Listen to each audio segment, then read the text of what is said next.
Welcome to From Small Towns to Global Stages, a think tank media podcast. Hosted by Dru Daniels, this show explores the journey from local beginnings to global opportunities in the world of events, blending real stories, industry insight, and the human side of building a career. Start small, show up big. Here we go. Hello, beautiful people, and welcome back to From Small Towns to Global Stages. This is Drew. I'm your host again, and today we have Miss Barbara Blaschke with us today. So, Barbara, so excited to have you here. We're going to have so much fun on these 20-ish minutes that we have together. So, you're currently an international undergraduate admissions counselor at High Point University, which I believe, after looking at your LinkedIn, that you've been here for about 2 years now. So, since you're relatively new, how is it going so far overall? It's been really great. First year was a huge learning experience for sure.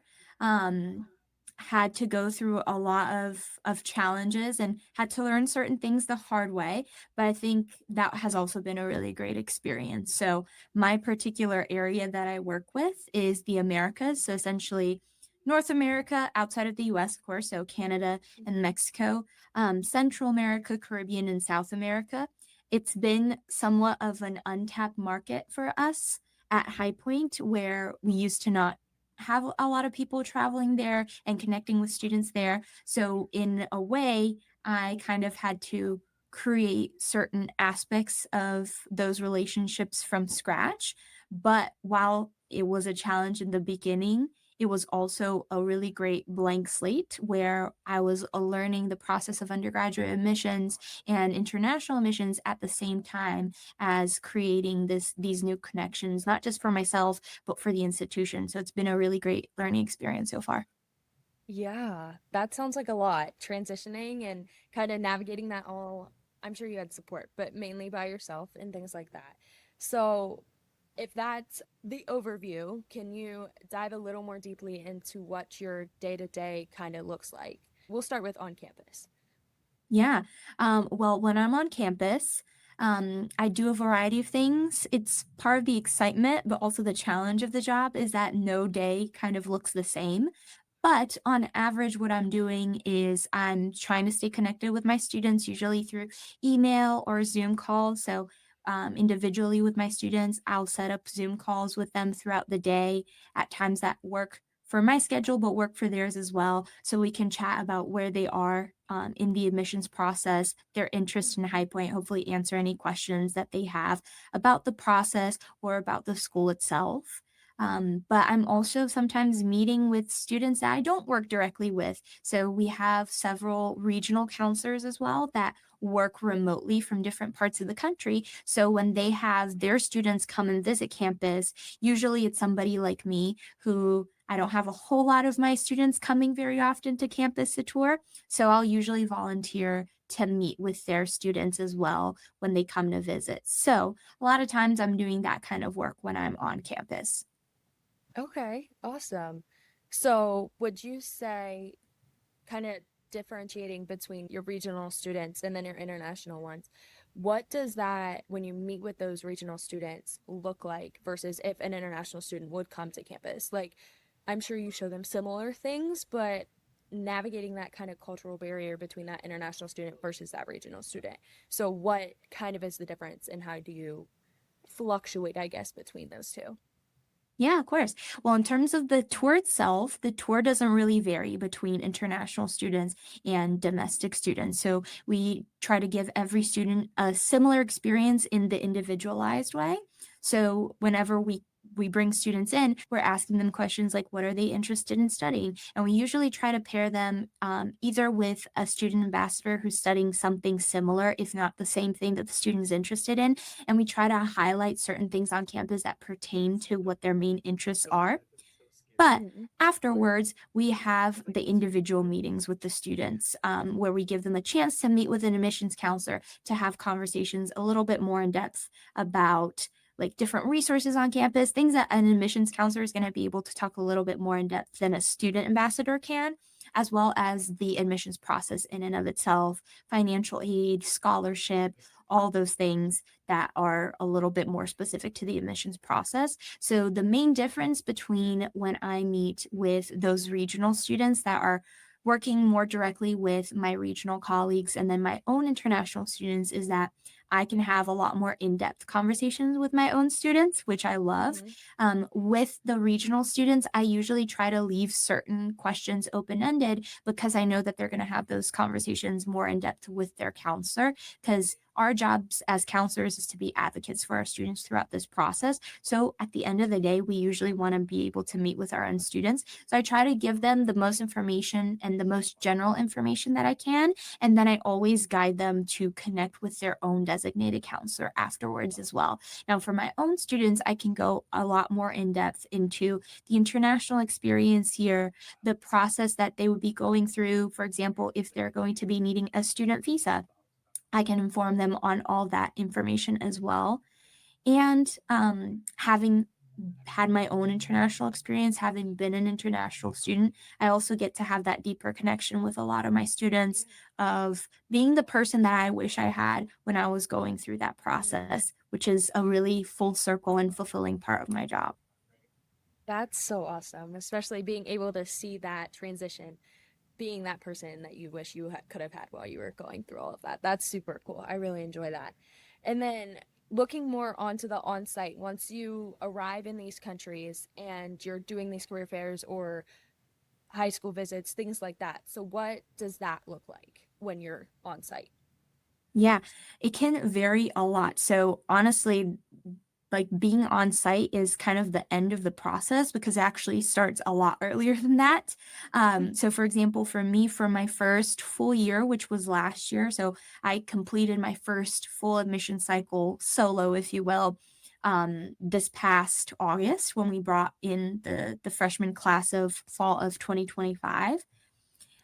I started that process really the summer of 2024 when I went to the IACAC conference, which is an international conference for college counseling.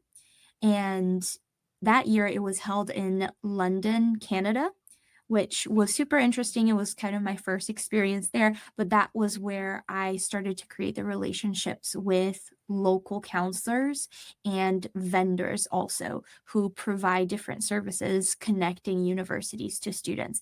So, all the way from actual counselors working at some of the best international schools in my region to working with certain companies, like, for example, BMI from Times Higher Education to what else? There are other companies. One that I really love is called JCT for Education. They specifically do things like they host a recruitment tour in Colombia once in the fall, once in the spring, that I've had a really wonderful relationship and experience with. So I've built relationships with those people, and that's what has allowed me to plan my travel schedule. So really, I would say that that takes up the bulk of the time is building those relationships, developing them over time, and then using them to help me determine what my travel schedule is going to look like and where I'm going to be Mhm. going at what time of the fall, essentially.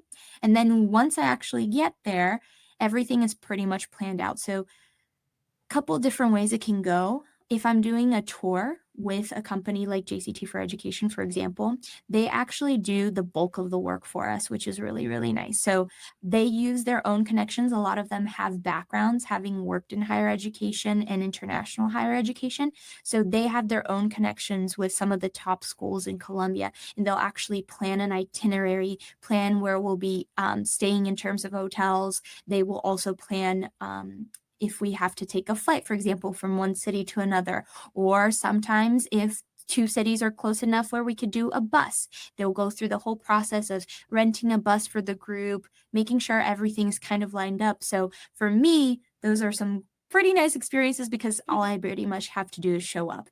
Now, don't get me wrong, we still very much push through it because they tend to be very intense days. So we have some days where the morning wake up call might be at 6 a.m. because we have to be on the bus by 7, and we have 3 to 4 mini fairs at different schools. Each one can vary from like 1 to 2 hours depending on where we are, what kind of school it is.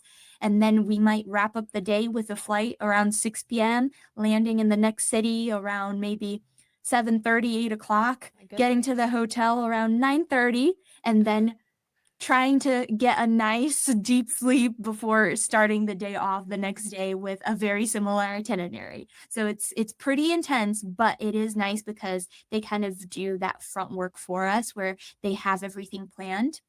And a lot of times it is easier to have kind of such an intense schedule with multiple visits a day when you're traveling as a group rather than a single university, because that's the other side of things. So sometimes I'll also travel solo where I'm going to specific places and I myself am doing all that planning work. So I'm reaching out directly to a counselor at a specific school and trying to figure out with them a date and a time for me to come and what kind of visit I'm going to have. Sometimes they're only able to host me, for example, a lunch visit where it's during the lunch period for the students. I'll show up and they'll have a place where I can set out my table, set out all materials, and I'm available for students who are interested to stop during their lunch period to talk to me.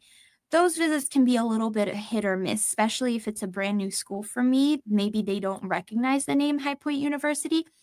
Sometimes those students are a lot less willing to sacrifice a little bit of their lunch period to come talk to a recruiter. But sometimes if it's a school that I've been to a couple of times, sometimes those opportunities are great. Sometimes a student will bring their lunch and sit their entire lunch period with me chatting because they already know a little bit about High Point. They're already interested, and we spend kind of a good 30 minutes having a conversation about their potential interest in attending. Now, other times, which are my favorite types of visits, is when I can be, in my eyes, a little bit more helpful, not just to the counselor, but to the students.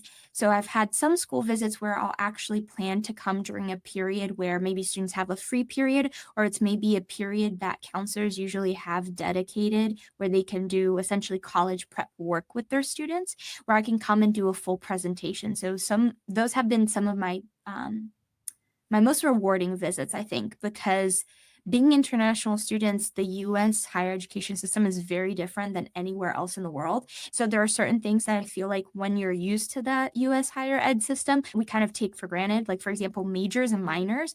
To a foreign student, that is a very foreign concept. And so I've done, for example, a presentation on explaining what's a major, what is a minor, what's a pre-professional program, right? How come I can technically major in English and still be pre-med? Or how come I can major in music and still maybe do like pre-law, right? Explaining all those things to students is really rewarding because they themselves don't understand that they need to ask those questions. It's kind of a situation of you don't know what you don't know. And so I really find those types of visits rewarding because I don't just get to tell them about High Point, but I get to build a relationship really on trust because I'm starting off by sharing some really useful, valuable information with them that doesn't strictly pertain to High Point. But once I've created that relationship with them and have established a sense of like, hey, I'm not just here to talk about my school, I'm also here to help you. Once they really believe that, they're a lot more willing to hear what I have to say about High Point. And a lot of times they end up leaving that experience thinking like, wow, High Point really has some cool, unique features that I didn't even know to look for in a college. But now that I started off building this relationship with them, they're a lot more willing to actually sit there and listen and fully consider us, if that makes sense. Yeah. Wow, that was great. That was so much information. It was so good. I loved it. You swayed perfectly into our next topic, which was about the cultural communication and communicating across cultures. So, out of my own curiosity, do you speak another language? Like, do you speak Spanish? Yeah, actually. So technically, English is not my first language. I'm originally from Brazil. So I started learning English when I was about 10, 11 years old. So by the time I was like 12 or 13 is kind of when I achieved fluency in English. And then since then in high school, I studied all 4 years of high school French. I took Spanish on and off, but Spanish is somewhat similar to Portuguese. So that's helped me along the way a lot. And when I am in Latin America, I can certainly hold a conversation with a student or a parent in Spanish. My French is pretty decent as well. And I'm actually currently working on Mandarin. So, yes, I think language skills are super valuable because, and don't get me wrong, there are plenty of people who can do this job only speaking English. I have several colleagues who only speak English as a language because, after all, they're recruiting international students, but they're planning on coming to the US and they need to have English proficiency to be studying here, right? Like if they're coming to High Point, all their classes are going to be in English. So we do need to make sure that they have a certain level of English proficiency where even if they're studying math, they're going to be able to understand their professor, right? And their peers. Yeah. However, being able to have that other language, in my opinion, is so helpful, not just in the sense that it's helpful for me to do my job, but I feel like it's helpful for the families as well. Because doing this, I'm not just working with the students. A lot of times I'm also really working with the parents, right? If we can kind of like try to empathize and think like, oh, what does it feel like for a parent to maybe be sending their student from like New York down down to North Carolina, or maybe from North Carolina over to California, right? Like parents already have that nervousness, or even if they're just sending their student right down the road, they're going through that process of, wow, I'm becoming a little bit of an empty nester. I'm letting my child go and start to become their own adult. These parents are sending their kids across the world to not just a different country, sometimes a different continent, a completely different culture. And so for them, sometimes, for example, I have one current student who she's fluent in English, did the whole process by herself, and she herself is very proactive and very independent, but her parents don't speak English. And so even though when we first started interacting, they didn't realize I was Brazilian and spoke Portuguese, so they were kind of translating through the student. But the moment that I started speaking to them in Portuguese, I could tell in their face, it's just kind of like a relief. It's like, okay, wow, I am sending my student away, but there is someone there who's going to like really truly understand her and understand her perspective. It's like, yes, I want her to have that immersive experience in that culture, but knowing that there's at least one person there who will understand their perspective is kind of like a breath, it Yeah. makes them feel good, so it makes me feel good as well. So again, it's Mm. kind of full circle, because I wish I had had more of that in my college experience as well. There was a lot of times where I felt very alone, and even though, yes, that was part of the point, is to throw yourself into the deep end and really immerse yourself in that experience, every now and then, you're paddling, like you can keep your head above water, but having like a life raft thrown at you doesn't hurt, just every once in a while, to really feel like you can, again, get that breath of fresh air. And with languages, especially as somebody who's reached native level fluency in a second language, I mean, most people would never be able to tell, right, when I'm talking that English is not my first language. But even with like the facility that I currently have with English, there are moments where, for example, I'll go home or maybe I'm calling my mom on the phone and I'm speaking to her in Portuguese, where all of a sudden I take a breath and I'm like, wow, I didn't realize I had all this energy, extra energy that I was spending on my brain working in English that I don't with Portuguese, because that still is my auto, right? So I know if I feel that, then these international students definitely feel that as well. So even for them, it's just like if they can have like a 10-minute conversation with somebody that speaks their own language, I know what that feels like. I know when I see somebody else making the effort of learning my language, so I know the difference that it can make. And at the end of the day, I think all jobs boil down to relationships in some way, shape, or form. And when you can prove to another person that you care about their perspective, that matters a lot. That says a lot. And I think language is a really great way to do that when you can. Okay, so that's awesome. That's great to know, especially considering I'm thinking about going into international events. So, is that something you would essentially recommend to those that are in that industry or like looking into that industry or anything like that? At least having some sort of understanding of another language to pursue a career, something like similar. Absolutely. So anything related to international, I say, you have to at least give it a shot. And don't get me wrong, like I don't think anybody would expect everybody to be able to achieve, right? Like this Right. second native level fluency in another language, but you have to be willing to at least put in the effort, because when you're working with somebody else from another culture, especially as an English speaker, the reality is that being a native English speaker is kind of a privilege that I think a lot of the times we're not aware, but other members of the rest of the world are highly aware. For all that English is one of the most spoken languages in the world, it's no longer the most spoken language. It's not even the second anymore. It's the third, if I'm not mistaken, after both Mandarin and Spanish.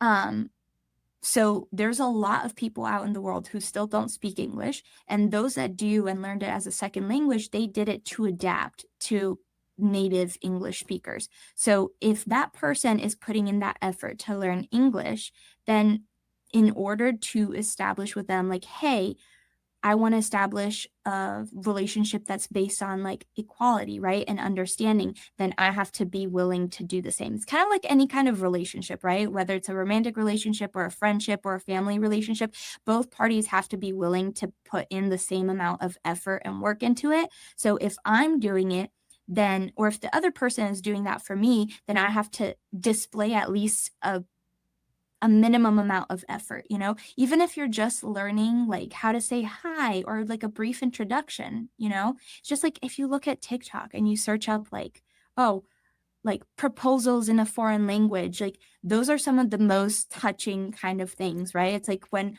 a partner proposes to their partner in like their broken native language, like they know that they're not fluent, but what moves them, what leads them to tear up is the fact that, oh my gosh, like they went through this effort of like that. Look how much they care for me. They went through this effort of learning this entire speech in my native language because they're asking me to be their life partner, right?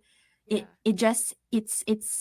It's hard to explain, especially because languages can truly change your perspective. So one example that I love to give is actually Mandarin, which I started learning in college, and it's been a bit of a struggle to maintain it because it's hard when you don't have kind of structured classes for a language.